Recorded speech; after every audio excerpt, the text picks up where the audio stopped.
Because when you do that, you are putting your trust in Allah subhanahu wa ta'ala, not in yourself. And Allah subhanahu wa ta'ala tells us about this tawakkul. He says, وَمَنْ يَتَوَكَّلَ عَلَى اللَّهِ فَهُوَ حَسْبُهُ. When you place your trust in Allah sincerely, He takes care of you. He takes care of you. And the Prophet ﷺ gave us this example of true tawakkul. Says, لو أنكم تتوكلون على الله حق توكله لرزقكم كما يرزق الطير.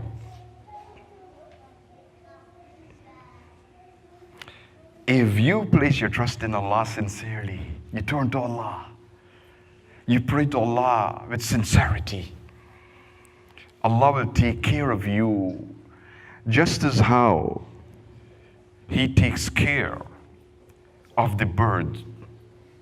The bird leaves its home, its nest in the morning at Fajr time with an empty stomach. It goes out there and it returns to its home, its nest in the evening at Maghrib time with a full stomach. Allah subhanahu wa ta'ala took care of it. Subhanallah. Allah will take care of you when you trust in Him.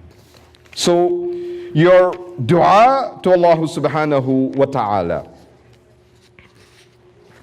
Also, when you turn to Allah subhanahu wa ta'ala,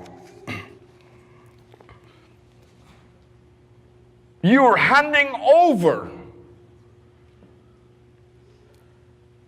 this objective you want to achieve, you're putting it in the hands of Allah subhanahu wa ta'ala. And Allah subhanahu wa ta'ala is all powerful. But the power of Allah has no limit.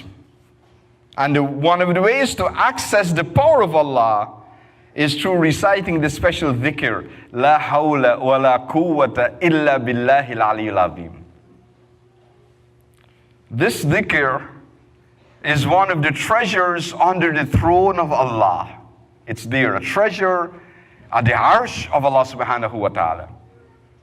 La hawla wa la quwwata illa billahi al-aliyyil azim. It has amazing benefits to recite it over and over again.